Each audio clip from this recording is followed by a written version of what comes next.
শুভ রথযাত্রার কৃত্রিম শুভেচ্ছা। আজ রথযাত্রার উপরে রবীন্দ্রনাথ ঠাকুরের একটি কবিতা পাঠ করে শোনাচ্ছি। রথযাত্রা। রথযাত্রার দিন কাছে, তাই রানী রাজাকে বললেন, চলো রথ দেখতে যাই। রাজা বললেন, আচ্ছা। ঘোড়াশাল থেকে ঘোড়া বেরোলো, হাতিশাল থেকে হাতি, ময়ূরপঙ্খী যায় সাড়ে সাড়ে, আর বল্লম হাতে সাড়ে সাড়ে সিপাই শাস্ত্রী দাস দাসী দলে দলে পিছে পিছে চলল। কেবল বাকি রইল একজন, রাজবাড়ির ঝাঁটার কাঠে ঘুরিয়ে আনা তার কাজ। সর্দার এসে দয়া করে তাকে বললে, ওরে তুই যাবি তো আয়। সে হাত জোর করে বললে, আমার যাওয়া ঘটবে না। রাজার কানে কথা উঠল, সবাই সঙ্গে যায়, কেবল সে দুঃখীটা যায় না।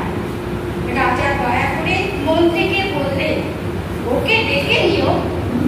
রাস্তার ধারে তার বাড়ি। হাতি যখন সেখানে পৌঁছল, মন্ত্রী তাকে ডেকে বললে, ওরে দুঃখী, ঠাকুর দেখবি চল। সে হাত জোর করে বললে, কত চলব? ঠাকুরের দুয়ার পর্যন্ত পৌঁছই এমন সাধ্য কি আমার আছে? মন্ত্রী বললে, হয় কি রে তো, রাজার সঙ্গে চলবি? সে বললে, সর্বনাশ, রাজার পথ কি আমার পথ? মন্ত্রী বললে, তবে তোর উপায়? তোর ভাগ্যে কি রথযাত্রা দেখা ঘটবে না? সে বললে, ঘটবে বই কি, ঠাকুর তো রথে করেই আমার দুয়ারে আসে। মন্ত্রী হেসে উঠল, বললে, তোর দুয়ারে রথের চিহ্ন না? দুঃখী বললে, তার রথে চিহ্ন পড়ে না। মন্ত্রী বললে, কেন বলতো?